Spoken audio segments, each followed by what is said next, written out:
Ajileye called me pé gbogbo ọwọ́ lòun fi tọrọ àlùbáríkà fún Abidjan òun ò fi kàkan gbà kí n jẹ́ kí a pa star Abidjan. Ẹ wá gbà. Mo rúbọ ló jẹ́ kí n kọ́kọ́ mọ Wasiu Ayinde nísàn ní Q Club.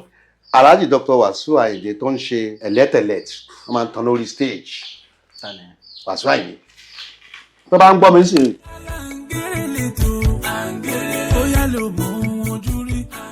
Orúkọ mi ni Ọba Adéyẹmí Adébáyọ̀.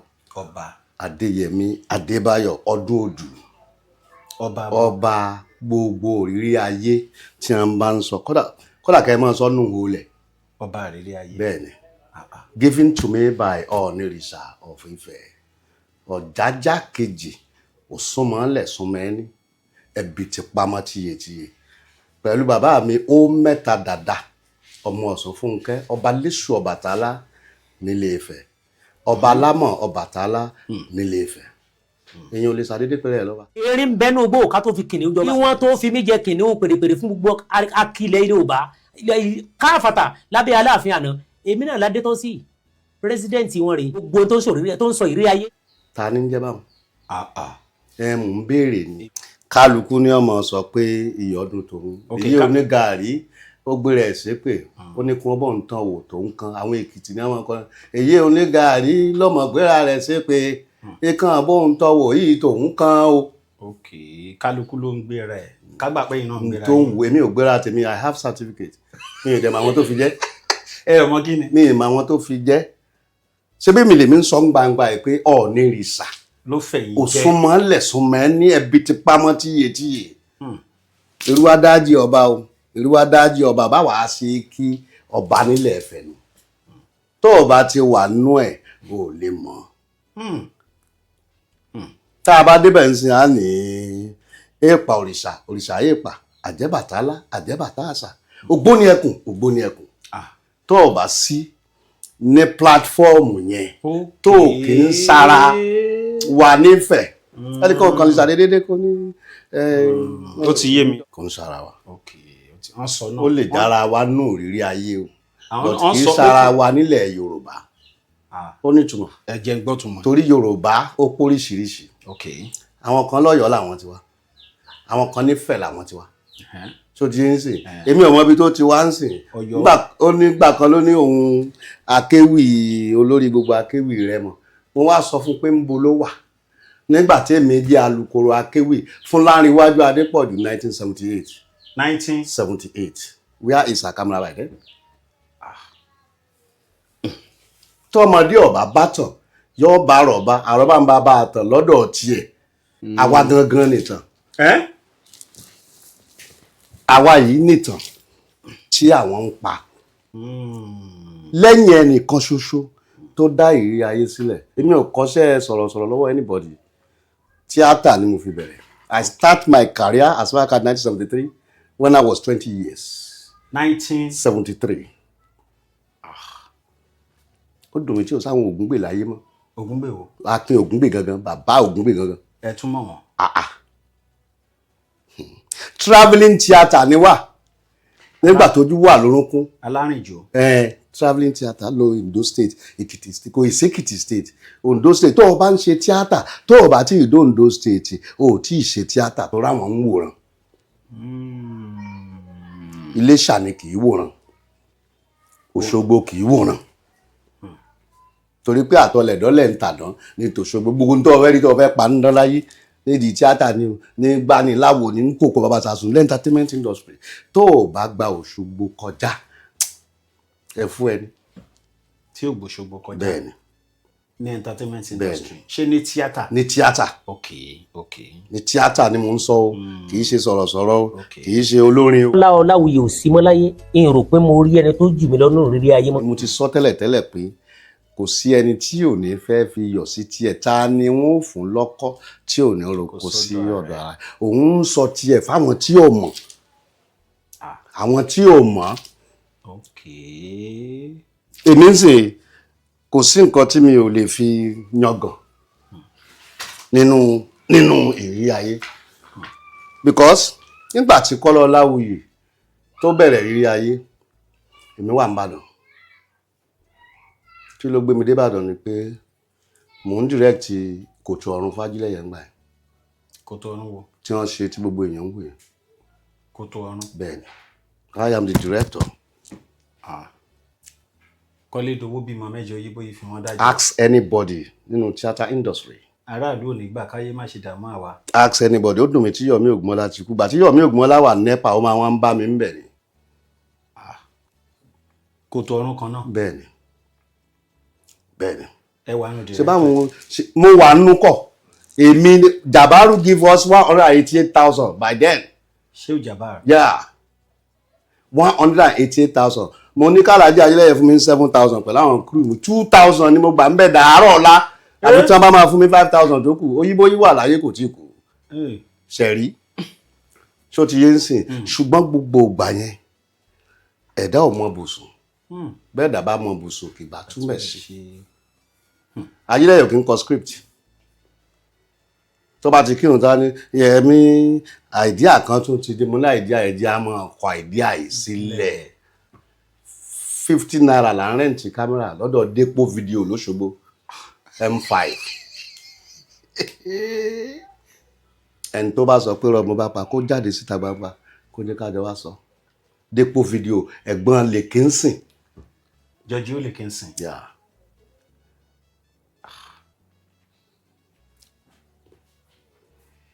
bọ́rọ̀ bá balẹ̀ àdìtàn. Àti bàbá kábíyèsí. 50 naira là ń rẹ́ǹtì kámẹ́rà M5 nígbà yẹn M7 ò tí ì dé. Depo ń lò fún fídíò pàtí lágbo èmi ni mo confuse Alhaji Depo pé lọ́mọ́kàngbà yẹn a lò kìíní àkọsanwó ọjọ́ 5 abẹ̀rẹ̀ ẹsẹ̀ look at olórí Adéọlá kì í ṣe oní tíátà tẹ́lẹ̀ olórí Adéọlá àmúdọ́dọ̀ rẹ̀ kì í ṣe ayáwó lọ rẹ̀ nínú àbúrò olórí Abíóyè ni ayá owó ó gbowó àjọ 5,000 lọ́dún náà láàyà ńgbà ayá owó yẹn lọ́wọ́ ẹ̀ ó wá ń sìn wá lówó àfà ó ní ẹjẹ́ àfọmọ yìí ṣe Adéọlá kọ́ mọ̀mọ́ yọ alẹ́ nù kó ṣònú fíìmù owó ẹ̀ ńlá fi ṣe lórí Adéọlá àwa ń kọ ní dialogue ẹgbẹ́ mọ́ra gidi mo láìkí bẹ́ẹ̀ jẹ́wọ́ torí hairdresser lòun ń ṣe ń tiẹ̀ olórí Adéọlá Mújì lórúkọ ẹ̀ ń jẹ́ ìṣòro tíátà ọ̀rọ̀ yìí yọ kúrò nílé ọkọ tán nígbà náà tó rọ́kọ̀ ẹ̀ wà nílé ṣá pọ̀tọ́ lórí Abíóyè tó jẹ́ gbẹ́n ìyẹn la bá sọ̀rọ̀ owó ẹ̀ ń tá àkọ́kọ́ rà nínú owó rẹ̀ lọ́dún náà lọ torí ebi ń pààyàn location lábá lọ rẹ̀ kọ́ agbọ̀n méjì ìyá kan wá lọ bá dín àkàrà ṣẹ̀kẹ́ àwọn tá a jọ sùn la mọ̀ àkàrà tí ń pè ní ṣẹ̀kẹ́ ẹnì kọ́kọ́ wá dé kó ní òun kan 40 ọdún ni mo fi rìnrìn àrè 40 years láì achieve anything tí mi ò achieve nǹkankan mi ò kọ́lé mi ò rálẹ̀ àmọ́ mo ní mọ́tò 40 years rálẹ̀ ṣùgbọ́n mọ́tò wà mo dẹ̀ ṣiṣẹ́ Daily Times as a reporter Evening Times ṣe lọ́ṣùn ní Lagos yìí lẹ́kọ̀ọ́ bí. Ọ̀ṣun yẹn ẹ ti mo fẹ́ ká kọ́kọ́ padà sọ́ṣun. gbogbo àwọn tó ń lo ohun Akọ́láwọlé Ọláwuyì wọn ò rí ilé ayé wa o. àkàmàrà. ó lè má ráyé wá ó depend lórí béèyàn bá ṣe ṣègbésí ayé rẹ̀ béèyàn bá ń kọrin bí Barrister tí ò bá pákéjì ìgbésí ayé rẹ̀ tí ò fọpọlọ sí ó lè má ráyé wá òun lè má sọ̀rọ̀ bí ọlọ́run torí pé kò ní voice kò ní radio voice. ta ni. Àkàmàrà. Yes kò ní radio voice ìwọ tó o bá fẹ́ ṣèrírí ayé gbúdọ̀ ní radio voice o gbúdọ̀ train radio voice wà lọ́tọ̀ normal voice tiẹ̀ ó wà lọ́tọ̀. Gbénga Adébóyè nìkan ló jẹ́ ká mọ̀ wípé ohun tiẹ̀ normally bóun ṣe ní voice tiẹ̀ tó ṣe gbé wọ rédíò nìyẹn bọ̀ tó o bá fẹ́ kọ́ṣẹ́ rédíò dáadáa òun láti ní radio voice ayé kan dàrú ni tẹ́nìbọ́dì adébẹ̀ tó ń rìn ọmọ ha tí ọmọ ṣe náà ohun sọ̀rọ̀sọ̀rọ̀ ò gbúdọ̀ ha ohun ẹ̀ gbúdọ̀ fààyàn mọ́ra nù ilé because wọ́n rí ohun ẹ̀ lọ́fẹ́ mẹ́sẹ̀jì ẹ̀ ọ̀rọ̀ tó ń sọ níbọ̀ tó o bá ní fàṣà ọ̀rọ̀ sísọ kó gbé ọnú kó o mọ̀ wípé yes kán rí pé òun project dáadáa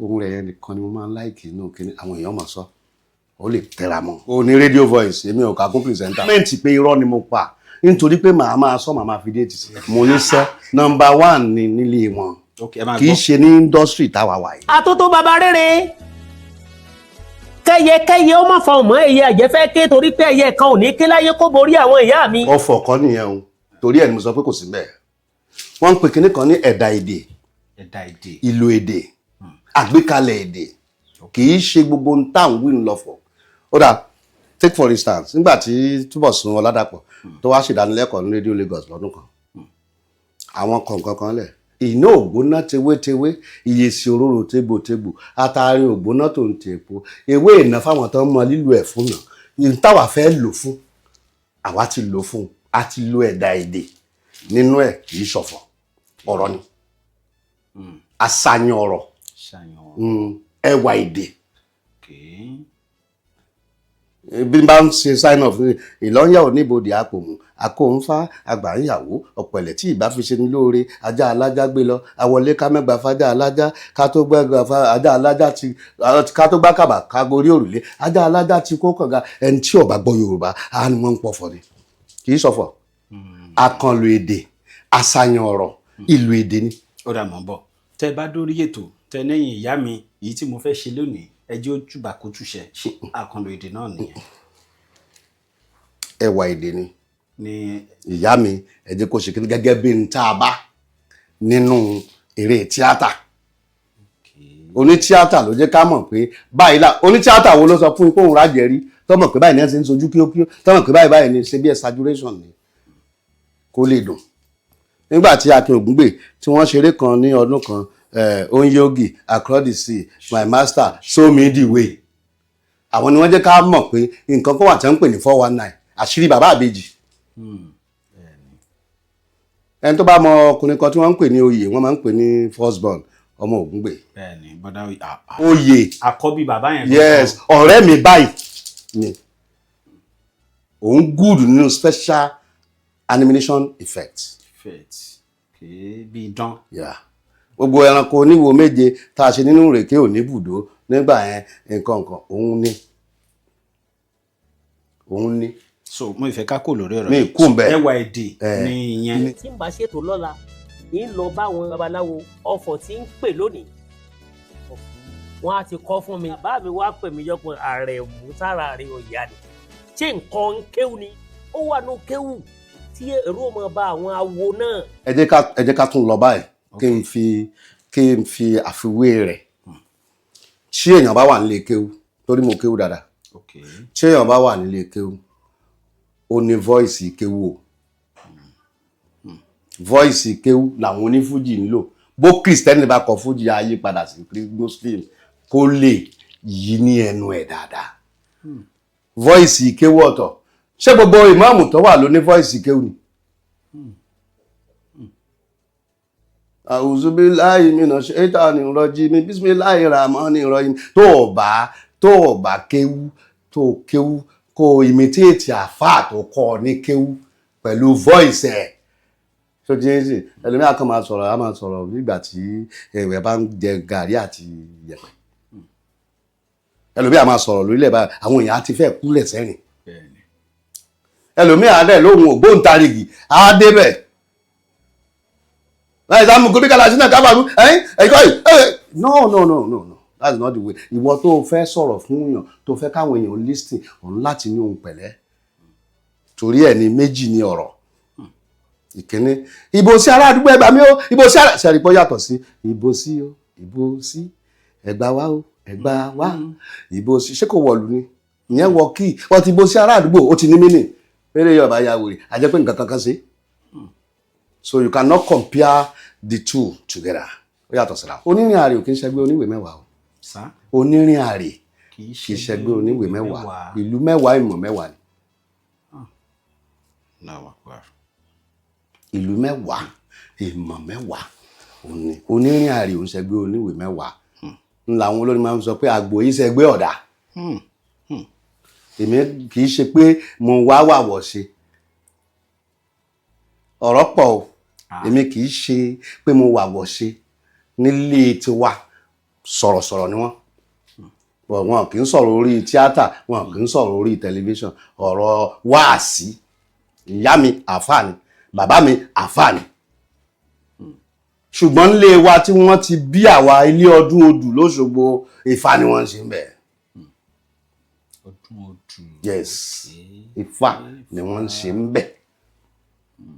Orúkọ yẹn ti wá lọlẹ̀ nígbà tó jẹ́ pé bàbá mi nìkan ló kọ́kọ́ kírun nílé wọn nílé ọdún odù wọ́n bo orúkọ yẹn mọ́lẹ̀. Ìgbà tèmi bẹ̀rẹ̀ tíátà tá a dẹ̀ ń ṣe nígbà náà kí o ò lè forúkọ ẹ sílẹ̀ tó bá forúkọ ẹ sílẹ̀ ní ọ̀kọ̀ọ̀kan sálágàdágodo tí wọ́n bá rí pé o ní talent tó fẹ́ mọ́ bá wọn ta kan gbọ̀n kò tí ì sọgbọ́n pan competition ó jalè lónìí ó ṣe kinní kan lónìí no àgádágodo oògùn gidi ni ṣebí ńgbà tó bá débi tó ń lọ tó rọrọ̀ sọ ni wọ́n pàtẹ́wọ́ fún ọ ńgbà bá débi tó bá fẹ́ lahùn tó ń lahùn bíi pẹ́pẹ́yẹ kò parí you know so kì í ṣe pé èmi ò kọ́ṣẹ́ sọ̀rọ̀sọ̀rọ̀ lọ́wọ́ anybody but mo ní ẹni tí mo like. Okay talẹ̀ nìyẹn. That is Kọ́lá Ọláwuyì. Ó senior mi o torí òun ló dá ìrírí ayé sílẹ̀. Okay. Ó senior mi o senior mi o ó ti ń gbóhùn sáfẹ́fẹ́ kí n tó gbé sáfẹ́fẹ́ mo sọ pé ẹnìkan kan ò kọ́ èmi pé báyìí ni microphone báyìí ni kíní kan mo sì ní ẹlẹ́rìí mẹ́ta kan wà láyé. ẹni àkọ́kọ́. Aloy film production Sẹ̀san Abẹ́lẹ̀jẹ́. ẹni kejì. ẹni kejì kí ló kọ ẹ Ganiu Nafiu. Okay. Alápinni. Yes. ẹni kẹta Táyé Arógunmọ́tìdí. Wow. Wẹ́ àmú lórí ni ẹ ti ìbéèrè kan àti mo kọ́lẹ̀ ẹ ti sọ pé ta wá ní ẹni tẹ ló dàrírí ayé lẹ̀ inú mi dùn. Kọ́lá Ọláwuyì ló dàrírí ayé lẹ̀ no controversy. Kọ́lá Ọláwuyì. Yeah. ṣé wọn sọ rírí ayé tẹ́lẹ̀ kí Kọ́lá Ọláwuyì tó bẹ̀rẹ̀ ni. Ta ló ń sọ. èmi ni mo kọ́kọ́ bẹ̀rẹ̀ pé èèyàn máa sọ ìtàn ìrírí ayé. Ọmọbadé ní yíyí Ológbòjò ó lè sọ ṣé wọ́n mọ̀ ni. Ó yá náà ó yá èmi ò rí pósọ̀ rírí ayé rí ṣé nísinsẹ́ mo ń gbọ́ òun ló kọ́kọ́ dálẹ̀ èmi lè má mọ̀ ṣùgbọ́n kò sí nínú ìtàn yẹn táwa bá o torí Kọ́lá Ọláwuyì ẹ̀ẹ̀mẹ́ta lèmi pẹ̀lú Kọ́lá Ọláwuyì ríra rí o ẹ̀ẹ̀mẹ́ta àkọ́kọ́ ní best 4 níwájú cultural center ńbàdàn àkọ́kọ́ nìyẹn ló sọ fún mi lọ́dún náà pé òun ń bọ̀ látọ̀rẹ̀ àwọn lọ fún investigation ó dẹ̀ ra ọtí fún mi òun náà mú gò kan gúdà háàpù lèmi mú ńgbà náà lóru yẹn náà torí Kọ́lá Ọláwuyì ò kí ń lọ sí pàtí tó bá lẹ̀ lọ pàtí ẹ̀ lè rí lójú agbo ó lè wà bí kágbó wà bí Kọ́lá Ọláwuyì máa wà bí tí mọ́ṣáláṣí wà lọ́run yẹn but olóde mọ̀ kó wà ń bẹ̀ olórin ẹnìkan ló lè dé kẹ́ ẹ mọ̀ pé Kọ́lá Ọláwuyì wà Kọ́lá Ọláwuyì máa wọlé wọn ràbá ọtán ló máa ẹ̀ mọ̀ wá káàkiri ó ti lọ. ẹlẹ́ẹ̀kejì tá a máa ríra oníjọ́ tí Gbẹ́ngà Adébóyè kú 2003. èmi ni mo dìde lórí iṣẹ́ àfihàn tí mi tẹ́ mọ̀ pàbúrò mi ló tó jẹ́ torí ẹrù tó wà lórí ẹ̀ ó jẹ́ kó tóbi ọ̀tọ̀mọ kékeré ni so lẹ́yìn yẹn nígbà tí wọ́n ṣe girigiri tí Sàláwà dé tí wọ́n ṣe girigiri ló dìde ló lọ ẹlẹ́ẹ̀kẹta ló dé kí Fatai Bantale mú mi wá. ìyẹn Kọ́lá Ọláwuyì. wọ́n ṣe program kan Radio Lagos 7 to 8 níjọ́ Friday ẹrú ọwá àbí nǹkan Sarolaji ló sponsor program ẹ̀ kí ni kókó title program yẹn tí n bá ti balẹ̀ sórí ètò àwọn èèyàn máa ń pé bàbá wa Kọ́lá Ọláwuyì ìgbà wo lẹ máa dábẹ́kúta mo lémi kì í ṣe Kọ́lá Ọláwuyì o Yẹmi Ọdún ló kọ mi.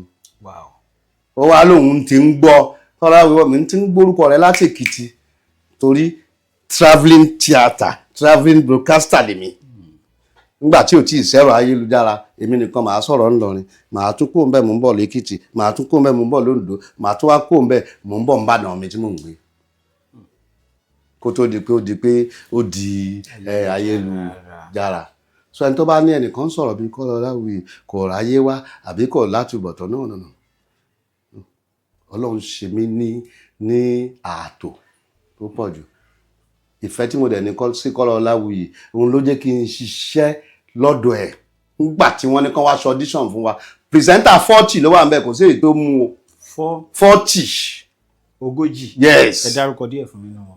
Kèrègbè ọ̀rọ̀ ok tàtún ni o àwọn gísanrí à ń sọ̀rọ̀ ìrírí ayé à ń sọ̀rọ̀ àwọn àrọ́bá à ń sọ̀rọ̀ ìrírí ayé típíkù ìrírí ayé nítorí lẹ́rí kó gbé kẹ́nìkan kà lójú ẹ̀ kókó òun àjẹ́gidi lòun o tí ì bá ṣe tíyàn bàbá mi ayé mi ò ní kà. ẹ̀yin 40 la wà ń bẹ̀ èmi ò tiẹ̀ sí ń bẹ̀ mo dé bá wọn ni èmi wà ń lé jẹ́jẹ́ ni ọmọ yìí nìkan pè mí Sọjí Àlàbí famous ó ní bọ̀dá Yẹmí ló lè ṣe kínní tí wọ́n ń wá yàn fún yìí. èèyàn 40. gbogbo wọn lọ bẹ̀ wọ́n ti ń ṣọ̀díṣàn wọ́n ti ń ṣọ̀díṣàn tí mo débẹ̀ tí máa tẹ̀pá débẹ̀ báyìí gbà tán kọ̀ọ̀ká Ọ̀túnba Ọdúnodù ẹni tó máa ṣèrírí ayé nì ẹ jẹ́ káwọn máa lọ wọ́n sọ fún wọn ká máa lọ tí kálukú ń yọ sẹ̀ńkọ̀ kan. mo sì ṣe dọ̀hùn ẹni ọya kí n gbóhùn sáfẹ́fẹ́ okay manager Kọ́lá Ọláwuyì Mr. Anyan ó ní use your voice mo that's my voice I cannot delay. Okay. That's my voice. Wow. Nọ́mbà lọ́yà bá rìkọ́ọ̀dù tí máa rìkọ́ọ̀dù báyìí ìyàwó Kọ́lá Ọláwuyì ní sí òun sọ fún bàbá yìí pé kó máa sinmi pé somebody can do it ó ní Kọ́lá Ọláwuyì ọgbà àbọ̀wẹ́ nìkan kan lè ṣe. ìgbà Kọ́lá Ọláwuyì ṣì wà láyé. ó ti kú. ok ìyẹn ń rìvà sí báwọn ní kí Kọ́lá Ọláwuyì máa sinmi pé wàhálà ẹ̀ ti pọ̀ jù kó tó lọ investigate kó tó dé kó tó edit kó tó dé kó tó voice kó tó dé kó ṣe tó wá present. tá a bá dẹ̀ ní parọ́ tí a bá fẹ́ ṣèrírí ayé dáadáa ó ṣe ó dàbí ẹni tí ó fẹ́ jẹyin inú àpáta kò gbọ́dọ̀ wẹnu àké. tẹ́nìkan bá sọ ń sìn pé kíní kankan n tó ti ṣe mí nù rí ayé tó bá so ń tàn kò ní sí láyé mọ́ torí ìrírí ayé kì í ṣe nǹkan tí èèyàn ń fẹnu ṣe kéèyàn sọ pé àná Muhammad sallallahu alaihi wasallam ó yá kọ́ wa lọ dúró lẹ́sprẹ́sì. ṣé tògùn yóò wulẹ̀ ṣòfò dànù kì í ṣe tògùn ni wípé n tí a bá bá láyé ńlá máa ṣe. kí lẹ bá láyé. ẹ̀sìn àbáláyé la bá. ok òun ló lọ fún. nínú ẹ̀ òun ló lọ fún. ok kì í ṣe àlẹ́. tó àlẹ́fù bàtà sakọ́ ankari mujimu òun kọ́ o kì í ṣe wá ìsámù kúbíkàlà sínú káfàrú o wọ́n jẹ́lú ẹ̀ máa yé o. bàbá ẹni pé ìyàwó Kọ́lá Ọláwuyì sọ pé yẹ kí Kọ́lá Ọláwuyì máa sinmi kó máa ń sọ fún wọn nígbà tó gbọ́ voice mi táwọn èèyàn dé accept ẹ̀ pé àròlé Kọ́lá Ọláwuyì tó fẹ́ gbóná ju Kọ́lá Ọláwuyì gan lọ wọ́n máa ń sọ bẹ́ẹ̀ pé wọ́n ń sọ bẹ́ẹ̀ pé àròlé Kọ́lá Ọláwuyì ó tún fẹ́ gbóná ju Kọ́lá Ọláwuyì lọ nítorí pé èmi ò ń bẹ̀rù. ẹ̀dùnà ọ̀rọ̀ ìyàwó Kọ́lá Ọláwuyì yẹn ni mò ń rò sí. ó yá náà. ṣé ká sọ pé ìyàwó Kọ́lá Ọláwuyì ń try láti sọ pé stress Kọ́lá Ọláwuyì pọ̀ jù ló jẹ́ kí. wọ́n kú. yes wọ́n ní wàhálà wọn ti pọ̀ jù kémi gan jọ o kí n máa sinmi o. wọ́n bá mú yín lọ́jọ́ yẹn. èmi ni mo débẹ̀ last but mo bá wọn 40 báyìí ní reception ní Independence Street ní ọ́fíìsì Kọ́lá Ọláwuyì. a ní fowó ṣe. nígbà tá a dẹ̀ tó fẹ́ lọ ṣe live the first live tí màá ṣe ní OGBC by then gbogbo àwọn staff bẹ̀ wá ń wò mí nì ká sísá kéènì wọ́n rí pé mi dúdú èmi ò pupa n ò sì ní irun. ẹ̀fìrún mo ṣe fẹ́ǹsì tè. ẹ̀yin ò fi ṣe máa la even àbúrò mi Wálé Dàda ó appreciate mi lọ́dún náà òun àti ìyàwó ẹ̀ wọ́n jọ wọ́n gbé mi lọ sí ibì kan káàkiri kí n wá lọ jẹun kí n wá lọ ṣe okay no problem. láti gbà yẹn bí mo ṣe mú Wálé Dàda ni dọ́là Ọlọ́run má jẹ́ kó ṣòfò kò ní kú gbogbo àwọn ò ní kú lójijì. bẹ́ẹ̀ ṣe bẹ̀rẹ̀ pẹ̀lú àwọn Kọ́lá Ọláwuyì nìyẹn. bí mo ṣe bẹ̀rẹ̀ nìyẹn o. ẹ̀yin ni àròlé Kọ́lá Ọláwuyì. yà àwa méjì náà mú wọ́n mú bọ́ọ̀ì kan báyìí Ilésanmí Ọmọ́tóyìnbó wọ́n mú fún tẹlifíṣàn wọ́n nítorí epo pupa bọ́ọ̀tì kọ̀ǹkọ̀ tó múra tí ń lọ ìlú èbó ni ẹkú wájú ní ọmọ kípa ńlá kọ̀ǹkọ̀ tó múra tí ń lọ ìlú òyìnbó ní ọmọ kí panla torí panla gbẹ débi pé àkènìyàn fi sà ẹ bá dẹ̀ ti sọ kọ̀ǹkọ̀ sínú omi ó máa rọ ni ó sì lóun ti gbẹ. wọ́n bá máa ń fún tẹlifíṣàn. kódà wọ́n tiẹ̀ ti rìkọ́ọ̀dù ẹ̀ kí mi tó débẹ̀ wọ́n wá bi mí léèrè pé nínú Akéwọ̀lú kò gbọ́dọ̀ kú àbí àrólé Kọ́lá Ọláwuyì wo ni mo fẹ́ mú bẹ̀ mo wá ní àrólé Kọ́lá Ọláwuyì Sákín pẹ̀lú kò gbọ́dọ̀ wọ̀lú yẹn ṣó lè ṣe prógámù 3 hours láì dánu dúró láì má fi kan pè kan pé méjì. I'm a dialogue maker gidi òwe sì wà ń bẹ̀ àṣàyàn Yorùbá wà ń bẹ̀ àgbékalẹ̀ wà ń bẹ̀ kì í ṣèjà tí èèyàn bá mọ̀ tó bá dáyàn lójú èèyàn bọ̀ gbangba wá sọ̀rọ̀ gbangba wá yẹn. lẹ bá bẹ̀rẹ̀ sí í ṣe ètò Kọ́lá Ọláwuyì. mo ṣe bẹ̀rẹ̀ nìyẹn àwọn èèyàn dẹ̀ accept ẹ̀. wọ́n wá bi mí léèrè question kan lọ́dún náà wọ́n lé èlò ni mo fẹ́ máa gbà wọ́n á dorí kodò mo lẹ́ni tó kú mọ̀ pé òun máa kú ẹ̀yin náà mọ̀ pé ni náà máa kú ṣe bí ńgbà tẹ́ rò pé fẹ́ continue program padà ó ti níye tẹ́ ẹ ní lọ́kàn pé ẹ fẹ́ máa fún pìrìsẹ́ńtà tó bá ń ṣe. wọ́n wá ṣe báyìí inú gbìmọ̀ ìjọ náà lọ́hùn wọ́n ní 5,000 làwọn wà ní mo lóyà mo nítorí pé ìjọ kan èmi náà kú màá rẹ́ nìkan bá mi gbé ètò mi débì kan n tí mo rò láyé nìyẹn. 5,000. Yes. Per presentation. ọdún wo nìyẹn náà. kò pẹ́ títọ́ bàpálẹ̀ yẹn kú yẹn tó kú yẹn náà ló náà kú. 5,000 ló wá lọ fẹ́ máa fún. òun náà fún mi o àádẹ́ sáyẹ̀nsì inú exercise book kan lábá ti gbà tán ibẹ̀ ni wọ́n ti fi jẹun tán. but orúkọ tún. orúkọ ò sí. kò sórúkọ. Yes ṣé bàbá mi ní jẹ́ Kọ́lá Ọláwuyì tí mò ń sàròlé rẹ̀ òfin wà ń bẹ̀ kò sórúkọ wọn àdáàyàn mọ̀ o ò gbúdọ̀ ló nọ́mbà ẹ kí la fẹ́ máa fi jẹun. àrólé Kọ́lá Ọláwuyì nígbà tá a tún ṣe òkú Kọ́lá Ọláwuyì bóyá nígbà tó pọ́dún kan tá lọ ṣe ní airport hotel ṣebí èmi expect kíyàwó Kọ́lá Ọláwuyì sọ pé this is àrólé Kọ́lá Ọláwuyì this is Akínwọ̀lú kò gbọdọ̀ kú. àwọn èèyàn ń kùn dọ́nà wọn ní gold àti ìgboyà láti lè sọ̀rọ̀ mo sọ̀rọ̀ o. ẹ sọ̀rọ̀. yà mo ní ẹ máa fi wá hàn bí ìgbà tó jẹ́ wípé wọ́n fún wa lóúnjẹ dáadáa ẹ jẹun ẹ yóò ẹ wá lọ mọ́ mu kọ́ọ̀bù àgbo ìyàgbẹ́ ìkọ̀ọ̀kan. kẹ lè máa. bíbẹ̀ ṣe rí nìyẹn èmi mo mọ̀ọ́mọ̀ kó mẹ́fọn ara mi wọ́n lé mi kúrò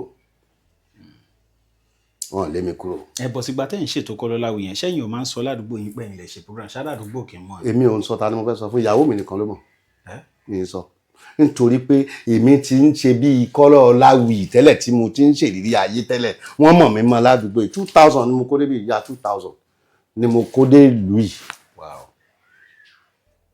ìgbà yẹn mò ń ṣe agogo ọgbọ́n ní Galaxy television lọ́dọ̀ Steve Ojo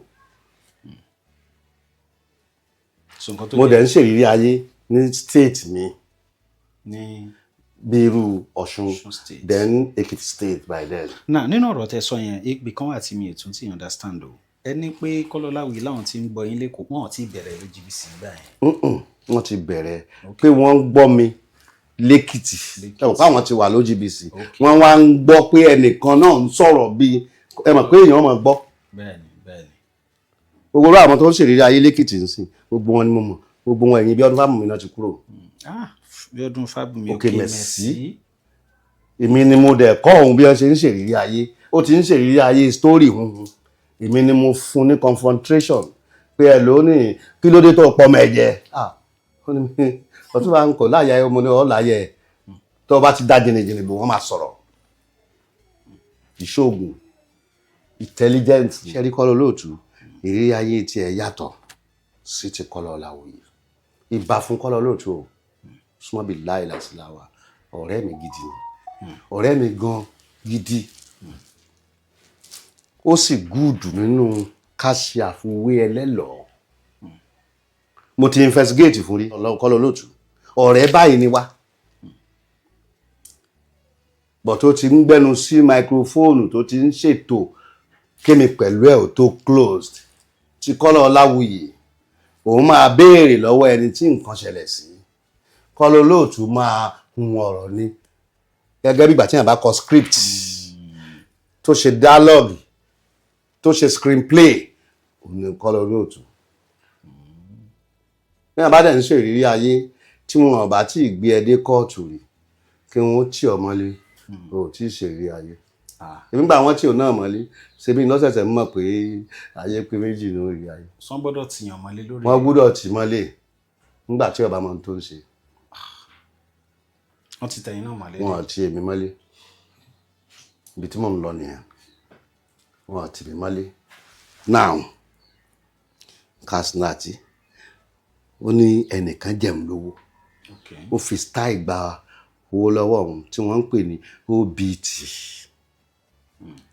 obtained by trade or ó gba fóònù mi lọ́wọ́ mi nítorí pé mo jẹ́ lówó unlawful ni nínú òfin unlawful sísọ tó lè lead èèyàn 6 months imprisonment but tó bá ń ṣèrírí ayé tó o bá ti balance story ẹ wo gbogbo tẹ ẹ mú wáyé ẹ lo ẹ ní sùúrù ẹ jọ̀ọ́ ẹ tètè bá mi gbé jáde ẹni tó sọ̀rọ̀ ẹ yẹn ṣáà lè rí ká bọ́ tẹnu ẹ̀ a lè rí ẹ̀fọn fóònù ẹ̀ kí fóònù tó dé ẹ máa lọ lé wọn ni ẹ lọ kanlẹ̀kùn lé wọn ẹ má bínú ẹnìkan ló sọ báyìí fún wa agbẹjọ́ ẹnìkan dá àgbà òṣìkà ìdí nìyẹn tá a fún wa ẹlòmíì ọ̀nà yàn ẹlòmíì àsọ̀rọ̀ burúkú síyàn tó bá ṣìyàn gbọ́ kò dàbí ìsìn táyé tìlújára tẹ́nìkan kan mú fóònù dání tó ní màá bá yé ẹ̀jẹ̀ lónìí tó kàn bẹ̀rẹ̀ sí ní sọ̀rọ̀ tí wọ́n bá mú ọ yọ̀yọ̀ o so irú ẹ̀ wọ́n ti àwọn èèyàn tí wọ́n bá mọ̀ tí wọ́n kọ́ṣẹ́ yẹn dáadáa mọ́lé wọ́n á ti wọ́n mọ́lé o á gbé wọn lọ kóòtù. Kọ́lá Olóòtú ò kì í ṣe investigative entertainer ni ó dẹ̀ gúdù nínú kákẹ́kọ̀ọ́ nínú ọ̀rọ̀ tó bá sọ ìyàtọ̀ wà ń bẹ pátápátá. Ṣẹ́gun Àdìsá ní tó ṣẹlẹ̀ ní èmi pẹ̀lú Ṣẹ́gun Àdìsá òrìn àjẹ òrìn báyìí rí. ká sọ̀rọ̀ kaba bẹ́ẹ̀ òun ni iye ọmọlúwàbí ẹ jẹ́ kí n sọ fún yín nípa ilé ìgbafẹ́ ìgbàlódé tó dúró digbí bíi tòkè òkun àkọ́kọ́ irú ẹ̀ nípínlẹ̀ Ògùn ó kọjá bẹ́ẹ̀ ó bù háyà GB Citadel Hotel and Suites ó wà ní Justice K Ọ̀nàfẹ̀sọ̀ Avenue Ọlọ́rundá Ọbàdàòkò Abẹ́òkúta ìpínlẹ̀ Ògùn ẹ lè gba Federal Housing Estate tàbí abúlé Mẹ́kò Ọbàdàòkò wọlé sọ́dọ̀ wa àwọn yàrá bíi tòkè òkun yàrá ọlọ́lá executive rooms pẹ̀lú oríṣiríṣi àwọn ohun amáyédùn gbé tí ẹ ó máa rò wípé ìlú ọba lẹ́wà swimming pool ìgbàlódé iná tí kì í ṣẹ́jú ohun mímu àti jíjẹ aṣara lóore yálà tilẹ̀ yìí tàbí tòkè òkun àyíká tó pọ́nilé pẹ̀lú ààbò tó péye àwọn ọkọ̀ bọ̀gìnì ọlọ́yẹ wà láti gbé yín láti ibikíbi wá sí GB Citadel Hotel and Suites ẹ kàn sí GB Citadel Hotel and Suites lórí ẹ̀rọ ìbánisọ̀rọ̀ yìí 091-3408-5504 tàbí 080-5571-5423 GB Citadel Hotel and Suites jayé àjẹdọ́ba. N tó ṣẹlẹ̀ ní èmi pẹ̀lú Ṣẹ́gun Àdìsá òrìn àjẹ òrìn báyìí rí bọ̀tà ríra níjọ́ tí mo kọ́kọ́ rí físíkà báyìí pàtí ló wá ń bà fún bí MC lọ́wọ́ ní ẹnìkan wá ní ọ̀gá ayé ti dé mo ní ọ̀gá wa wo nígbà tí wọ́n rí òun frankasif bo irun mú rẹ̀ èmi dẹ̀ ti mọ̀ òun ń gbọ́ mi ni kò rí mi báyìí rí mo dẹ̀ lọ kí orúkọ mi ni Yemi ọdún mo ti ń gbórúkọ rẹ ti pẹ́ báwo ni ìgbà kan wà lẹ́kìtì mo níbẹ̀ ni Koto máa wá kó tí wá lọ mú story fún máa ń fún ní story mo ṣe investigation wa á lò kò sí níbi ẹlẹ́dẹ̀ wà bí kọ́lọ̀ kó jẹ́ kẹ́mi tiẹ̀ náà kó gùn kó náà máa rí ṣe tó ti yẹn ń sìn kó má wàálẹ̀ láéláé irú àwọn yẹn la lè pè láṣíwájú wa nínú ìrírí ayé èmi ò ń ṣe báyìí nínú investigative program ọ̀gá ni Ṣẹ́gun Àdìsá ọ̀gá ni Kọ́lá Ọláwuyì kámọ́ra ò lè jọ́gàá mi ó sì máa jọ́gàá mi mọ́tún tí mo ti sọ pé mo jẹ́ alukoro Láńrewájú Adépọ̀jù ni tí òun mọ Láńrewájú Adépọ̀jù ni rélùwé rẹ̀ ni máa ń wọ̀ láti Èkó yìí náà rélùwé yes ni màá wọ̀ lọ sí Ìbàdàn màá bọ́lẹ̀ ní Dùgbẹ̀ màá fẹsẹ̀ rìn wá sí Mọ̀lété tó fẹ́ sọ fún mi pé kí ni Bello ló yọ mí kúrò tó ní kí n mú nǹkan nu gbogbo ohun tí tó ń jẹ́ entertainment kí n má jẹ́ jack of all trade. Bello Adébáyọ̀ Salami is my brother. Ọ̀gá Bello. Kì í ṣe bàbá mi o, brother mi ni o. Because by the July 6 I will be 72 years. 72 years. I was born in 1953. Kábíyèsí. So gbogbo àwọn yẹn bọ̀ọ̀dá ni wọ́n jẹ́ fèmí wọ́n yẹn ṣe bàbá àti mi. Ní àsìkò kan mo ṣì ń padà lọ sí Òṣogbo pẹ̀lú ìrìn àjò yín pẹ̀lú bàbá Ajileye o, ṣùgbọ́n mi gbọ́dọ̀ gbàgbé ọ̀rọ̀ yìí. Láwọn àsìkò kan wà tí mo rí pé a máa ń rí lórí social media gan, ẹ máa ń ṣe program nínú studio tí yín gangan, àwọn èèyàn máa ń wo gan, but ìgbà tó yá mo rí pé mi ò tún rí mọ́. 100 ọgbọ́n 1,000 ìmọ̀ràn ẹ̀yin ni ó máa tẹ̀lé kádàrá. Can I come again? Yes sir. 100 ọgbọ́n 1,000 ìmọ̀ràn ẹ̀yin ni ó máa tẹ̀lé kádàrá. Àwọn kan wà tí ò yẹ kí wọ́n dọ̀gá, tí wọ́n bá fi tipátipá dọ̀gá wọ́n padà dọmọṣẹ́. Lọ́dọ̀ kò sá. Ní ìgbà kan bí tá a wà yìí iléeṣẹ́ rédíò ní community èmi ni mo kọ́ ní rédíò ń bá fò yìí ní gbogbo Ọbáfẹ́mi Owódé local government tí mo kọ́kọ́ ní máàsì ẹ̀nìyàn mẹ́ẹ̀. Online radio. Online kọ́ o. Online kọ́ o. Mo ní transmitter ní gbogbo ẹ̀ community radio mo dẹ̀ ní license. Ó jóná ni mo lọ gba award ní Ìjòkó ni mo wà lóòtẹ́ẹ̀lì kan ní Ìdẹ̀ra hotel ni mo sùn sí. Wọ́n bá pè mí láago 4 òru. Bàbá studio ti jóná tán pátápátá o. Mo ní studio wo wọ́n ní rédíò mo ní ṣé ẹ tan kankan lẹ̀ ni wọ́n láwọn torí kò síná. Mo ní generator lister generator 4 ni mo ní tí mo fi ń power ẹ̀. Tá a dẹ̀ ń kọ́ àwọn èèyàn bí wọ́n ṣe ń sọ̀rọ̀, ẹni tó fẹ́ kọ́ ìrí ayé akọ, ẹni tó fẹ́ kọ́ chit chat program àní kí bàbá Lábúlé àtijọba ṣéwù kan máa kọ́ wọn. Àìmọye àwọn ọmọ ni wọ́n ti ṣe Suez bí tí wọ́n dẹ̀ accept wa because àwa náà wà registered as a Skylift Communications Limited. Yeah, Skylift. Yeah, Communications Limited. A division of Ọ̀túnba Yemi Odunodu production. CAC wà fún. Ni mo lọ mi gbé mọ́tò kúrò ní hòtẹ́ẹ̀lì yẹn mo gun ọ̀kadà ní láti Ìjòkó gbé mi dábúlé Ẹ̀gbá from abúlé Ẹ̀gbá mo wọ Pensinema from Pensinema mo wọ mọ́tò tó máa débí mo débí mi ò lè gba wájú lé ẹ̀yìnkùlé báyìí ni mo gbà ni mo rí gbogbo ẹ̀ tó ti dáhùn nǹkan yẹn gba yẹn dẹ̀ ní 45 million ni mo ná. So ti yẹn sìn gbogbo ẹ̀ jóná pátápátá làwọn èèyàn wá ní kíní ẹ má wàásù fún mi o ẹ má wàásù fún mi nítorí pé tí èèyàn bá wà láyé tí ó bá ti ṣe àìgbọ́rọ̀ sí nǹkan tó bá ń ṣe torí ẹ̀ mo fẹ́ káwọn èèyàn kẹ́kọ̀ọ́ nínú ọ̀rọ̀ mi. Bàbá kan wá síbí báyìí wọ́n ní church ń bẹ̀ wọ́n pè wọ́n ní the World Bible ní Kétu Lájélógo bàbá Kúmolúyè wọ́n ní church ń bẹ̀ náà bá ní ká máa bá wọn polówó wọ́n bá fún wa 40,000 wọ́n ní ẹ máa lo jíngù wọn ẹ dẹ̀ máa ṣe IP wọn. Bàbá yẹn wá wọ bí ó ní alàgbà ẹ má bínú ó ní mi bínú sáà ó ní bí ìkọlà ayé rédíò yín ó ní bí ìkọ ó ní táwọn tí Ọlọ́run fi hàn àwọn nìyẹn o pé tí mo bá dé ẹ̀kọ́ tí mo bá kọ tí ọ̀gbọ́n yín sí n tó bá ṣẹlẹ̀ ń bẹ̀ àmọ́ òun ti sọ àsọtẹ́lẹ̀ èmi kàn yín mú sí bàbá yẹn wọ́n bẹ̀rẹ̀ àgbémọ́ra arọ́nù torí mi kì í gba nǹkan gbọ́ bọ̀rọ̀ àfi tó bá ṣẹlẹ̀ sí mi.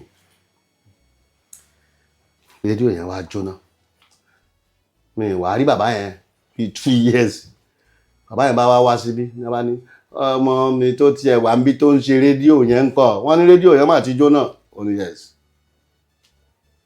ló ń sọ bẹ́ẹ̀. Nígbà tí bí ìwà jóná ni baálẹ̀ Kọ́lá Ọdúnsì baálẹ̀ Kọ́lá Ìlúmọ̀ náà wá fún mi ní half a plot ní Àlímọ̀ṣọ́ ń bẹ̀ ní Ìlúmọ̀ ń bẹ̀ tí n fi kọ́ rédíò mi mo tún kọ́ mo kọ́ dé linted kò ságbára mọ́ èmi dẹ̀ jẹ́dá kan tí kì í lọ báyàn kankan pé ẹjọ́ nítorí Ọlọ́run ẹ wá fún mi lówó àbí mo fẹ́ ṣe nǹkan bá torí ojú máa ń tì mí àti pé pàápàá tẹ́ni yẹn bá ṣe ní tí ò dáa ǹjẹ́ a lè padà gbà mọ̀ràn pé ní tó ṣe yìí ò dáa torí ó ti jẹ́ dòdò ó lè ṣe dòdò.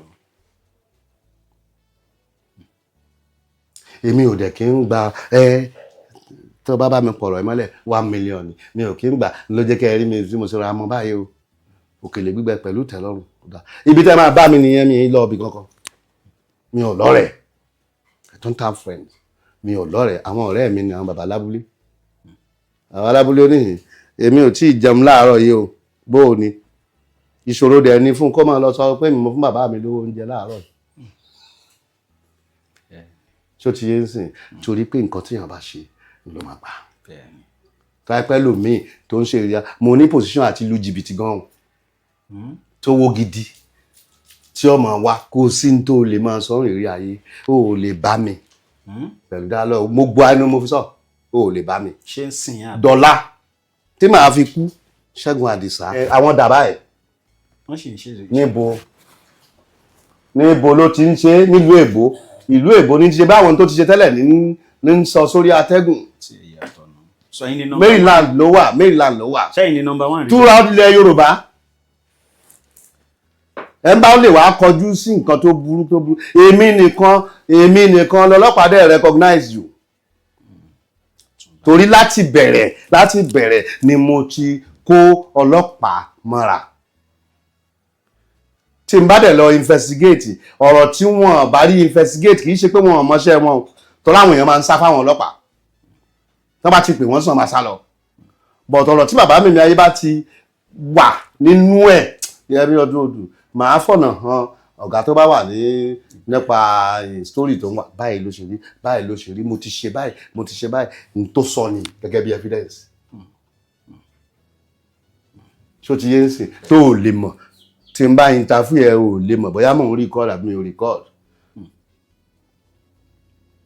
báwo lẹ ṣe bẹ̀rẹ̀ iṣẹ́ yẹn gan tó fi wá dìrí ẹ̀ tó rẹ̀ sọ̀rọ̀ pé ẹ̀yin lẹ dìrẹ́ẹ̀tì fíìmù. Koto Ọ̀run kì í sọ̀rọ̀ mọ́jà gbọ́sẹ̀ nobody can challenge that authority lórí Koto Ọ̀run 7,000 ni mo bíìlì wọn. wọ́n fún yín ní 2,000 naira.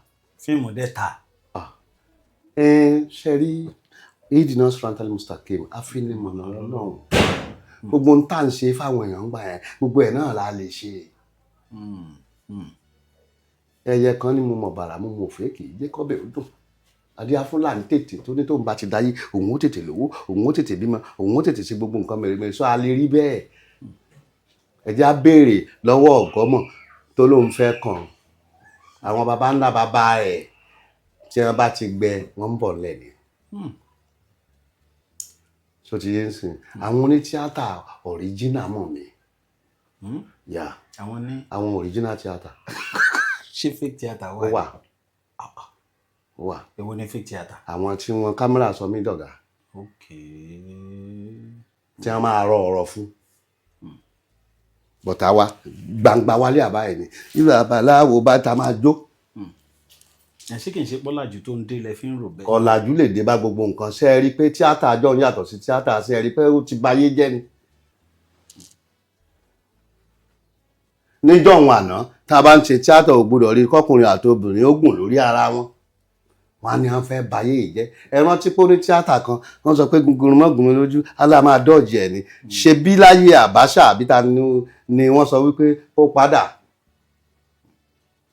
tí wọ́n fi stop program yẹn NTA 7 by then ṣó ti yé ń sìn tá a bá dákẹ́ tá a bá sọ̀rọ̀ kì í ṣe pá a lè jà kì í dẹ̀ ṣe pá a mọ̀ ń tà ń ṣe tíátà jọ̀hún olóríjìnà àwọn ọmọ wa tí wọ́n tún wá bá wa rìn nígbà náà lẹ́ẹ̀rí pé sinimá wọn mọ̀ ń yàtọ̀ sí sinimá. ẹ dárúkọ díẹ̀ náà àmọ́ yín tó bá yín rìn gbà yẹn. Àlàásàrì kọ́lọ́mbà ń fọnúkẹ́ Ọdúnládé Adékọ́lá ẹ máa wo ìgbésẹ̀ mófì ẹ̀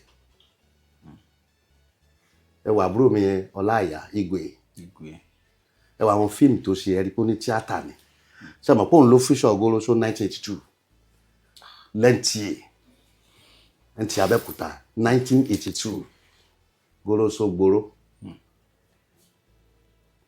gbogbo àwọn tá à ń sọ yìí ní wọ́n ti kú Àlàó Akáyéǹsọ̀rọ̀ àwọn yẹn náà ti kú ní tíátà gbà táwọn ọ̀gá Bello tí wọ́n ń ṣe tíátà wọn dáadáa rí wípé tíátà àtijọ́ ni wọ́n ń ṣe Bello lè ṣe yamayama kan lórí kìnìún kan ó ní tíátà ni look at Papiluwe àwọn oní tíátà ni àwọn eléré Paimọ́ àwọn oní tíátà ni but àwọn kan wà tí wọ́n jẹ́ àsáwọ̀ àwa sì ni àkóbára wa láwọn àwọn tí wọ́n jẹ́ colleagues wa tí wọ́n jẹ òjè kan gbọ́n wọ́n á rọmọ ní tí wọ́n lọ bí pátí wọ́n rọmọ kan tó fà ọmọ yìí dẹ̀ máa wà photogenic o tó máa ṣe tíátà ṣá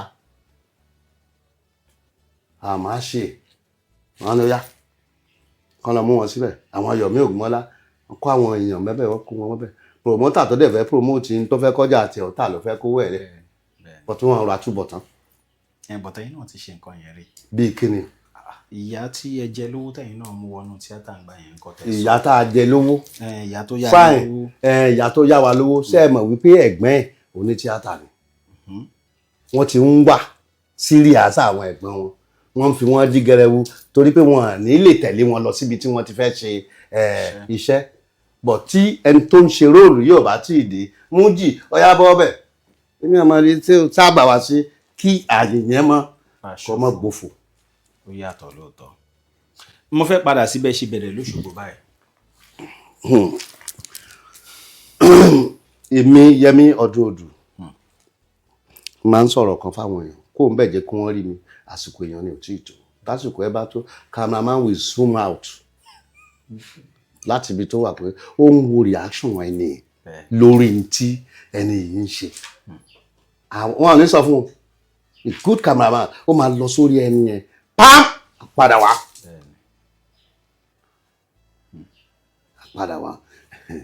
ṣó ti ń sìn èmi bẹ̀rẹ̀ tíátà tèmi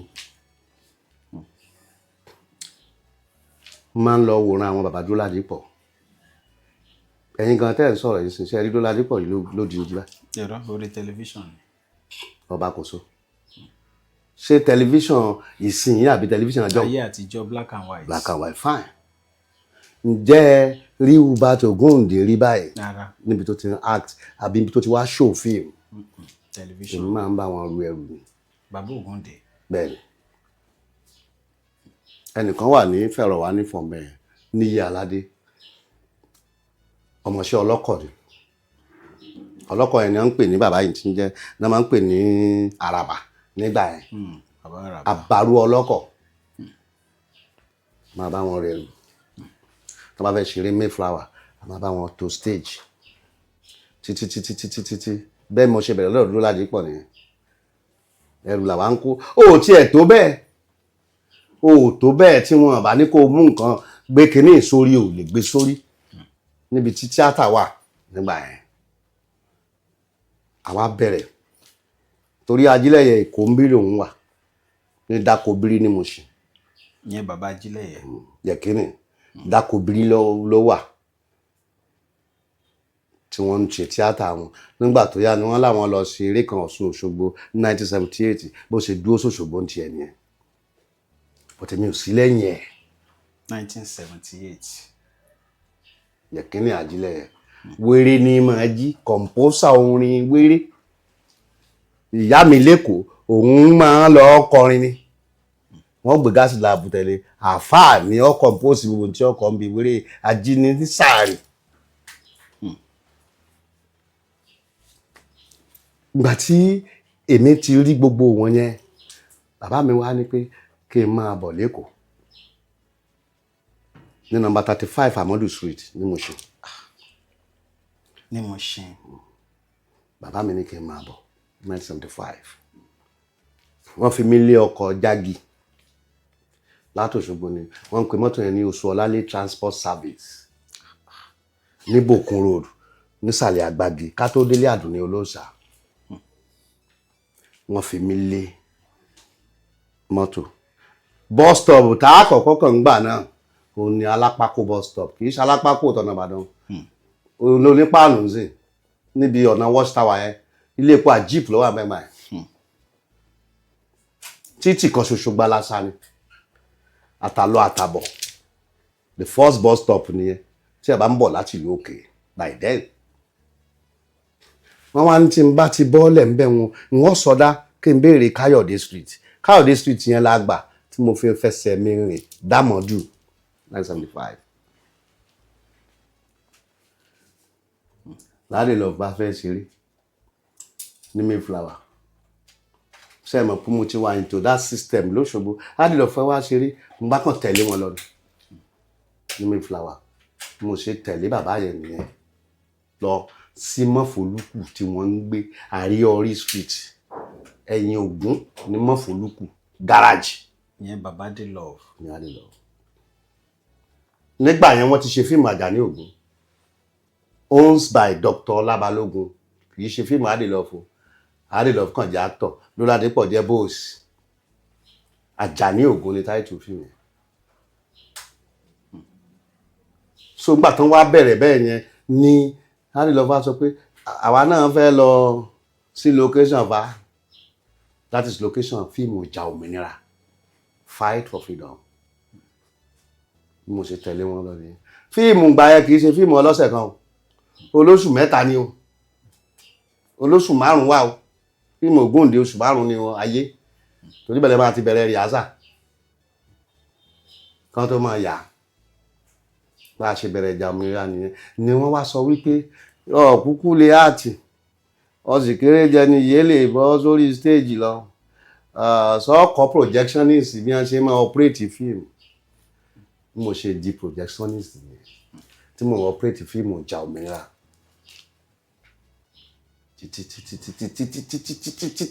títí fa bọ̀ síbẹ̀síbẹ̀ àìmá sí lórí stage yẹn ó máa ń dùn èmi mo bá fún wọn lẹ̀ mo wá sóṣogbo padà àwa bẹ̀rẹ̀ Ifá Olókun Asọ̀rọ̀dayọ̀ tí bàbá Yẹmi Ẹlẹ́bùbọn. yes. Wow. By then cameraman wa ni Steve Ojo tó ní Galaxy television. Do you know Steve Ojo?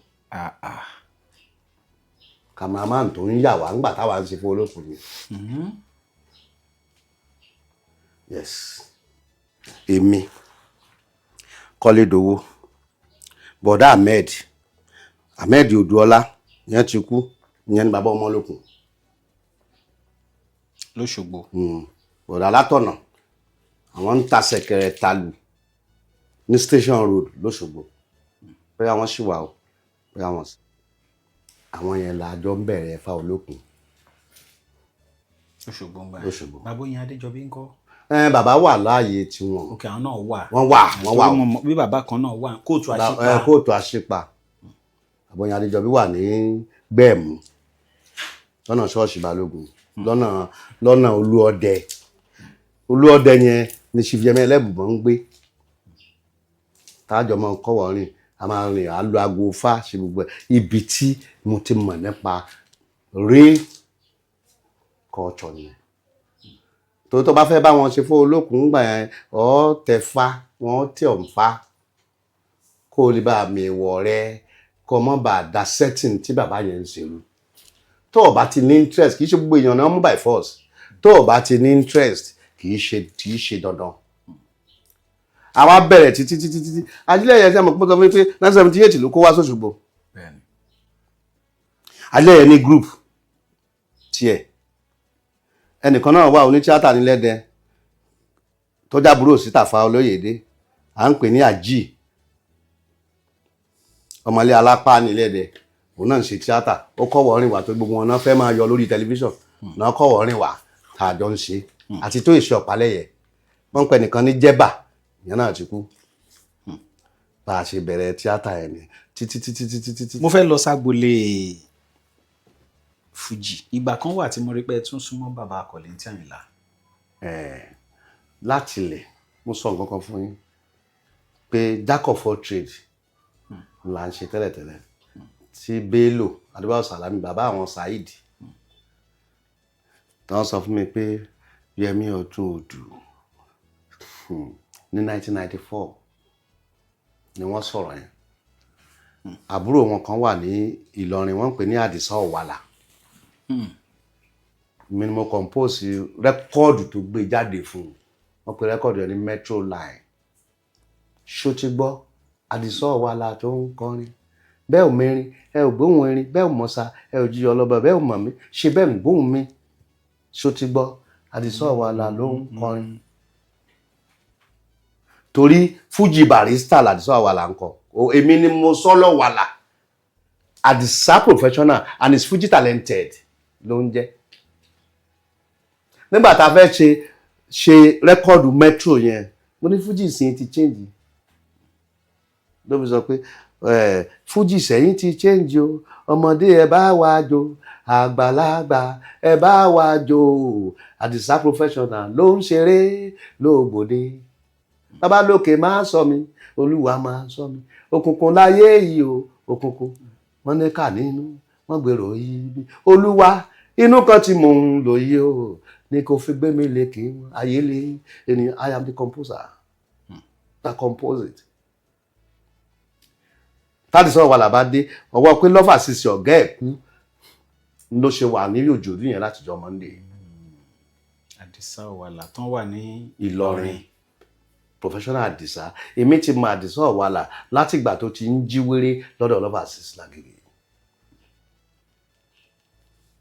torí wípé ewì là máa ké káàkiri àti Yunusa ayé ni rọmọ bàbá Sàdíà so nígbà tí a wá ṣe rẹ́kọ́ọ̀dù yẹn tí rẹ́kọ́ọ̀dù yẹn jáde mo wá ní Alájà Àdìsá ó yẹ ká ṣe fídíò bó tiẹ̀ jẹ́ 3 track nínú ẹ̀ ó ní lóòótọ́ ni bá gba kámẹ́rà bàbá jọ wá sí ilé Uncle B ní Èbúté Mẹ́ta ní àti tẹ̀bí Uncle B Adébáyọ̀ Sàlámì ẹ̀gbọ́n ni Adébáyọ̀ Sàlámì jẹ́ sí Àdìsá Ọ̀wàlà ọmọ eré àkànná ni wọ́n ìfẹ́ tí Adébáyọ̀ Sàlámì ní sí barista ló dà ìfáàsì sórí Àdìsá torí Àdìsá máa ń kọrin bí barista by then mo wá gbé kámẹ́rà Uncle B kàn jáde láti inú ilé ní Yẹmi báwo ni máma lọ jẹ́ jack of all trade ṣé wọ́n tán ní cameraman ìwọ náà tún ní director ó mọ nǹkan àbúrò mi lọ wá nǹkan tó bá máa ṣe nínú gbogbo entertainment mú ẹyọ kan dání mo ṣe wá wò kékeré iṣẹ́ mi ó jọ mọ́ kí n máa promote èèyàn kọ̀ọ̀kan ìgbà ó gbàs mo ṣe wá tẹ̀lé presentation yẹn mi ó dẹ̀ pè mí ó dẹ̀ gbè mí àdúpẹ́ fọ́lọ́run ó gbè mí Kollington ni mo á fẹ́ kẹ́ ẹ sọ ìgbà kan mọ̀ rí. Alhaji General Kollington Ayinla sí brother to us èèyàn dáadáa dẹ̀ ni wọ́n ìgbà tí wọ́n ti ń gbé Láwánsìn ní Tìrẹ road gbogbo ìgbà tí mo ní mo wà ní Mushin yẹn tí wọ́n bá ń ṣeré eré ìtamọ́jú a máa ń lọ wò wọ́n títí so ẹnìkan wà tó ń pè ní Morúbọ tó jẹ́ mọ́níjà Kollington Morúbọ yẹn Alhaji Majid Morúbọ nígbà tá à ń ṣe ìwé àríyá ìwé kan wà ní 80s tí wọ́n ń pè ní àríyá ní Pangrove bus stop number 6 bí Yemi street ní 80s èmi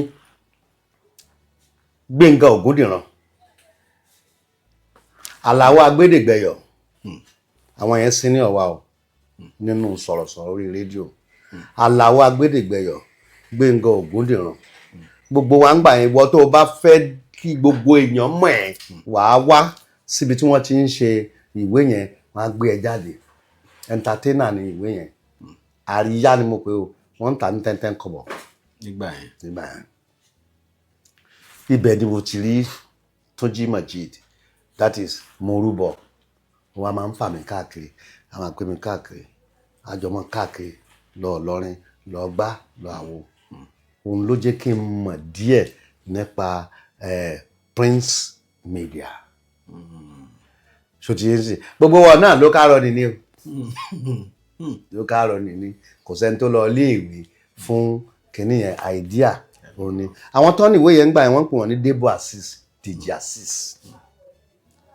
ni wọ́n ń ṣèwé yẹn kó tó di Páláròyé bẹ̀rẹ̀ pẹ̀lú Àlàó Adédayọ̀ but Àlàó Agbédègbẹyọ ni orúkọ ẹ̀ lórí tẹlifíṣàn NTA Channel 10 ní Ìkòyí nígbà yẹn àwọn ọ̀gá wọn gbà yẹn ni Dìran Ajíjẹ Dídùn tó kú ní 1980 so gbogbo àwọn yẹn à ń wò wọ́n náà láti fi ṣe ibẹ̀ yẹn gangan láti wọnú fújì jù ibẹ̀ yẹn but ààrẹ olúńlá ń tiẹ̀ ọmọ Mùṣín ni Ṣínà Àkànní tó ní mo ti gbà pọn kọ́ wẹ́dà rí o nígbà tí mò ń fò káàkiri ẹ̀ bàbá mi nìkan lọ fi mí sí di wẹ́dà ààrẹ òun wà ń di mẹkáníìkì èmi wà ń di wẹ́dà tọ́lá àti ẹ̀wà mọ̀ pé ààrẹ gan máa ń kọrin ó máa ń kọrin brọ́dà sí brọ́dà làwa méjèèjì ó lè finú ilé ẹ̀ lẹ̀ fún mi kó lọ ìlú òyìnbó ọdún kan níbi tí àjọ wàdé òye àná ilé ẹ̀ ni mo wà ilé ẹ̀ wà mẹ́ẹ̀ ilé ẹ̀ ni mo wà òye àná tí n bá pè é sígbà rẹ ó ní ó fẹ́ dàbí ẹni pé kíní díẹ̀ ó máa gbà tí mo wà ń lọrin ó máa wá ń bá mi ń lọrin tí mo wà nídìí òkú ara ibi tá a jinlẹ̀ sí tó bá dẹ̀ ń lọ play kì í ṣe pé mo lọ kéwì mbẹ́ o mo tẹ̀lé lọ́nsìn àjọ lọ dayé tán bá pawó òfurufú gbé owó yìí sínú mọ́tò àgbẹ̀ síbẹ̀ ṣé ẹ mọ̀ pé ẹni tó ti lè ní trust nínú èèyàn ní level yẹn ṣé ẹ mọ̀ pé mọ̀lẹ́bí èèyàn ni ó mọ̀ ìyá mi ó mọ̀ bàbá mi ó mọ̀ bàbá ẹ̀ ó mọ̀ ìyá ẹ̀. so Morúbọ ló ṣàjẹkẹ́ Morúbọ yẹn ló jẹ́ kí n wà ń bẹ̀ kí n wà nù fújì mọ̀ pé mo sọ pé èmi àti Morúbọ àrìn dáadáa Morúbọ ló jẹ́ kí n kọ́kọ́ mọ Wasiu Ayinde ní Sunny Q Club ní Yaba tí Alhaji Dr. Wasiu Ayinde tó ń ṣe ẹlẹ́tẹ̀lẹ́t iṣẹ́ iná wọ́n máa ń tan lórí stage Wasiu Ayinde tó bá ń gbọ́ mi sí ọmọ pé tí mò ń sọ ìtọ́ rẹ̀ wọ́n ṣe kí ni iná stage bàbá mi rò iná irú bá ṣe tan náà sílẹ̀ sí òun ló máa kọ́kọ́ ṣe tan iná fún bàbá mi rò lórí stage Wasiu Ayinde ṣé mo wá lè dẹ́gbẹ́kùn kan tó dààmú ni mi ò gbèrè rí mẹ́mbà àwàdà kẹ́ríkẹ́rí ní Wasiu Ayinde náà àwọn náà kan wà iná mẹ́kúrè Wasiu Ayinde gúdù bẹ́ẹ̀ tó bá ti dé nìkan tán ti fẹ́ ṣeré oníwìn òun ló máa tanná light man Wasiu Ayinde ask him ẹ̀yin lẹ sọ bẹ́ẹ̀ o mo sọ bẹ́ẹ̀ Alhaji Wasiu Ayinde kódà kí ló ń ṣe lọ́dọ̀ bàbá mi ló ń báyìí tí wọ́n wá tì. ọ̀dọ̀ barista mo gbọ́ mọ́ wà. irọ́ o ó wà lọ́dọ̀ bàbá mi ló òun gan fúnra rẹ̀ sọ nígbà tí Bello ń ṣe anniversary he said it a lè parọ́ mọ́ọ̀yàn kì í kúkú ṣe wípé bó ṣe lówó tọ́lọ́run rọ̀ lọ́rọ̀ yẹn kì í ṣe pé wà á bínú tí ẹ bá ti rí ojúgbà ẹni bẹ́ẹ̀ bá padà tó mọ́ tó bá jù yín lọ tó ní gbogbo ẹ̀ máa tọrọ lọ́wọ́ Ọlọ́run pé Ọlọ́run tó ṣe tẹni fún mi kó jẹ́ kí tèmi tínú ẹ̀ ò bá ti dùn sí èrè ò lè níbi kankan lọ. àti pé ìtàn tó tiẹ̀ ṣẹlẹ̀ là ń sọ náà kì í ṣọ̀rọ̀ kì í ṣe èbú. so bọ́rọ̀ Alhaji Wasiu Ayinde ṣe jẹ́ nìyẹn. nígbà tó di 1982 I came back to Lagos fún ara mi. ibo lẹ dé sílé kò ń gbà. Bàrígà. Mùṣín lẹ kọ́kọ́ dé sí. ilé bàbá mi nìyẹn bàbá mi ń gbé bẹ́ẹ̀ ń gbà yẹn. ok later ni mo wá padà wá sí Bàrígà. Bàrígà yẹn Lady Lac wọ́n wà ń bẹ̀ mò ń sùn sọ́dọ̀ ọ̀rẹ́ mi kan ibẹ̀ ni mo ti máa wùfẹ́ tí mo ti introduce ẹ̀ sáà dé lọ. àwòfẹ́. Afọláyàn. wọ́n fi ní kàn mú mi kúrò nílé là kàn mú lọ sọ́dọ̀ wọn fámìlì ìyá mi sọ́dọ̀ wọn fámìlì ìyá mi jìnnà sí lánàá à ń pè bẹ́ẹ̀ lágbàmú so ọ̀dọ̀ wọn lágbàmú lọ́dọ̀ Adélọ ni wàá gbé dàgbà so àwọn náà wá ń tọ́ mi náà fi mí sí school náà ń tọ́ mi so wọn ọ̀dọ̀ wọn ni mo ti rise up láti bẹ̀ lọ wọ́n fi mí sí school mo rí pé school yẹn gé tẹ́ mi lọ́rùn àwọn wà lẹ́kọ̀ọ́ wọn ṣe tíátà mo ṣe sákúrò lẹ́yìn ìlú òkè nìyẹn mo sì ti sáwá sẹ́kọ̀ọ́ nìyẹn. Adélọ fúrẹ́ǹtì fíìmù house kan ní Bàrígà mọ́ṣáláṣí bus stop wọ́n ń pe fíìmù house yẹn ní Ajíbówó cinema ṣé àwọn kan sọ pé mo ń ṣe projectionist gbàtà Adélọ wá rẹ́ǹtì ibẹ̀ yẹn wọ́n fẹ́ máa show fíìmù ń bẹ̀ náà ní kí n kúkú dúró sí ibẹ̀ yẹn ni mo ṣe ń tún project ń bẹ̀ à ń ráàyè ṣe rìhásà ń bẹ̀ à ń ráàyè ṣe practice wa torí inú ọgbà ńlá ni fíìmù house títí nígbà táwọn náà dẹ̀ tà orí gbogbo ibẹ̀ yẹn owó aláàárẹ̀ ni mo fi wò gbogbo ibẹ̀ yẹn tó bá yẹ lẹ́yìn Indian film Chinese film táwọn ń wò àṣà lè máa ṣó fíìmù kádàrá lójoojúmọ́ àbí ká máa ṣó ìjà òmìnira lójoojúmọ́ àṣàṣà là fi bọ̀ bí mo ṣe bẹ̀rẹ̀ padà ní ibẹ̀ ni mo ti máa wò Fẹ́mi Adéfẹ́mi Afọláyan Andrew ló ń jẹ́ ń gbà ẹ́. Àwòfẹ́. Yes. Idealist wọ́n wá inspecting tá a ti ṣe ìlú lápá kìíní kankan kò dàbí ìgbà tẹ́yìn transfer owó ní ìsìn. Wọ́n bá ní ọmọ kan máa ń ṣe tíátà bí ó ń ṣe tíátà òun náà ń ṣe practice tiẹ̀ ló wá bá mi. Ohun kìíní kan ìgbóná ló náà nǹkan kan ìgbàdógójì ok director wá Idealist gbà yẹn director la máa ń pè director wá mo á ní lábẹ́sà ẹ̀kún o ní àwọn ọmọ ọlọ́run mo lẹ́yìn náà oní tíátà ni o Fẹ́mi Afọláyan ní jẹ́ Andrew Idealist bá fà á lọ́wọ́ dání bó ṣe mọ Idealist fún yẹn tó bá nírọ́ ni ó kú pẹ̀lú ọlọ́run àwọn tá a jọ rìn nígbà yẹn òun ń ṣe love drama èmi ń ṣe fíìmù bí ìgbà tí àwọn Jimá Aliu bá ń ṣeré tradition lèmi máa ń ṣe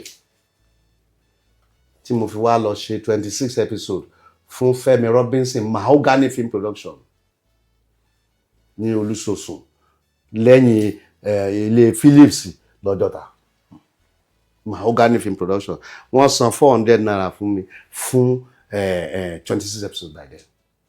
400 naira.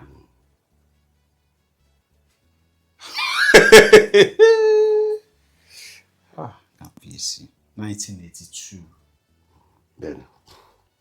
Iṣẹ́ yẹn wá. Wọ́n wá ń ṣó bí mo ṣe mọ láàyà wọ́n wá ń ṣó láàyà wọ́n máa ṣó wa full length náà máa ń pè gbà ẹ̀ wọ́n máa ṣó bí 1 hour 2 hour náà máa ń fún yàn gbà ẹ̀ wọ́n wá ṣó gólóṣógbóró yẹn ló ti attract mi gólóṣógbóró ọláàyà òun náà máa ń ṣe báyìí yóò máa tagòjé bí Idealist ni wọ́n àwọn yìí náà ni wọ́n fẹ́ dàbí Idealist tí mo máa ń sọ gbà ẹ̀ yẹn so tí wọ́n máa fi tiwa náà ṣe báyìí gbà the first play mi Àrígiṣẹ́gi 1982 wọ́n lò lẹ́ni tí 7 tẹ́jú oṣó nígbà yẹn Koto di Pàṣùbíàró náà lọ ṣeré tiẹ̀ fún Fẹ́mi Robinson Mahogany Film Production gbogbo àwọn alápinni gbogbo àwọn àbáàsì ò tí ì bá wa bẹ̀rẹ̀ mẹ́rin big abas àwọn ò tí ì bẹ̀rẹ̀ o wọ́n ti bẹ̀rẹ̀ tíátà o but wọn ò bá wa sí nínú kìíní yẹn ń gbà yẹn mo ṣe bẹ̀rẹ̀ tíátà ni títí so ńgbà tíátà ò lọ tó yẹ pé bá a bá lọ eré ìkómọ sí a bá ṣe eré ìkómọ tán ẹ béèrè nǹkan tí mò ń sọ yìí lọ́wọ́ Ìjàyè Gbèmí. Mọ̀súrù. Yes òun náà gbára wa kọjá ní Bàrígà Ìjàyè Gbèmí yẹn ọ̀gá tiẹ̀ ń jẹ́ Sunday àwọn náà ń ṣe tíátà wa wọ́n máa ń pidán tiwọn èmi ò pidán ìbọn ni bíi tàwọn Fádèyí olóró kò ariwo bàtà Tájù eégún Tájù ntí Tájù tóun fi ń ṣe òun ṣe ní tíátà tẹ́lẹ̀ driver ni. Abidjan Alájọ.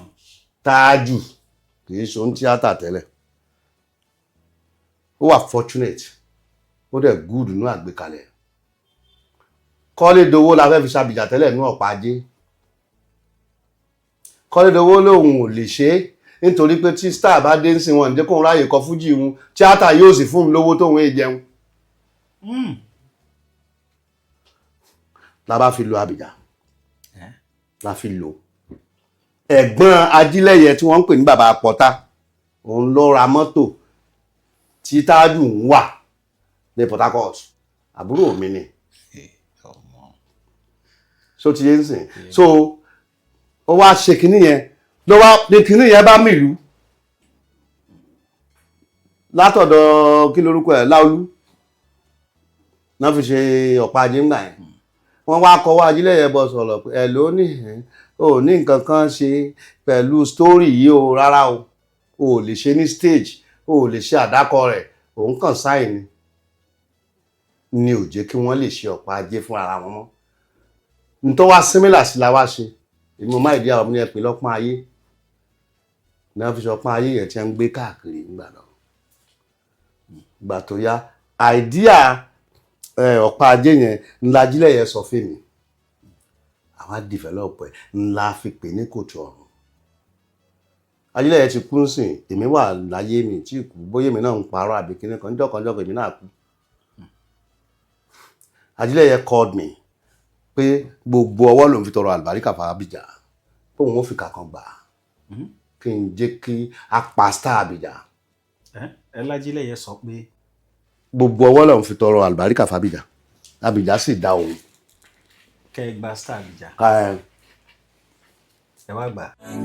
ẹkúnkún mẹ́niyẹn ní alátọ̀dá tún ṣẹ̀yọ ẹ̀sìnà tí ṣúgà àlòkàn gbé kan tì ní àṣetò bẹ́ẹ̀ ní orí ẹ̀yàtọ̀. àwọn kọ̀ọ̀kan wà tí a máa ń ṣe ní òkè òkun tí a rí wípé àwa náà lè jàǹfààní eléyìí ni bí a ṣe ń tọ́jú arúgbó. a rí wípé ọ̀pọ̀lọpọ̀ wa iṣẹ́ ò jẹ́ kí a lè tọ́jú àwọn arúgbó wa nínú ilé wa. eléyìí tí fi ń tì wọ́n mọ́lé pé wọ́n máa ń lọ ń gba ọmọ ọ̀dọ̀ fún wọn tó jẹ́ pé àwọn ọmọ ọ̀dọ̀ tí wọ́n ń gbà yìí náà wọ́n máa tún ń ṣe ìjàmbá. ẹ máa gbé wọn bọ̀ ń bí àti gba ìyọ̀ǹda lọ́dọ̀ ìjọba àti ní àwọn tí à ń tọ́jú ní bí báyìí. ó tó gbà wọ́n tẹ̀ ti dé bí. 6 June 2025. kí lẹ rí sí ìtọ́jú tó ń fún yín bí báyìí. wọ́n ń gbìyànjú. ẹ ń jẹun lásìkò. bẹ́ẹ̀ni ìlọsẹ̀ máa ń jìnrìn jáde. máa ń ṣeré síta lọ síta. ilé-iṣẹ́ wa yìí ó kalẹ̀ sí Olómore à ń pè ní Mercy Health Nursing Home number 7 Shodalamu Street Surulere, Olomore, Abeokuta. I got my own specialty in different areas of care of the older people. Lẹ́yìn tí mo kọ́ṣẹ́ tán ní Àròǹbí, òun ni mo wá lọ sí òkè over 25 years now. Bájẹ́ màmá ni bájẹ́ bàbá. Kò wá síbi tí ẹ ti lè gbé wọn wá o. Àwa ń ṣe ní ọ̀nà tí yẹ pé it's not too boring for them. The environment is so homely and so natural. Ibi tí mo jókòó sí ibi tí wọ́n ti máa ń jókòó ṣeré ni tí wọ́n bá fẹ́ tayò bóyá draft ni o, bóyá ayò ọlọ́pọ́n ni o, bóyá card ni o, àyè wà fún wọn. Music is there inside the house. A ní mọ́tò ń bí báyìí tí a fi ń gbé wọn jáde bóyá ẹlòmíì lè fẹ́ lọ sí church ẹlòmíì lè ní doctor's appointment. Yàtọ̀ sí yẹn a ní dedicated hospital tí ó ń look after bí Ifros Hospital kò ju 5 minutes walk lọ yẹn lè kàn sí wa lórí ẹ̀rọ ìbásọ̀rọ̀ wa. Give us a trial. I will be able to look after your elderly for you.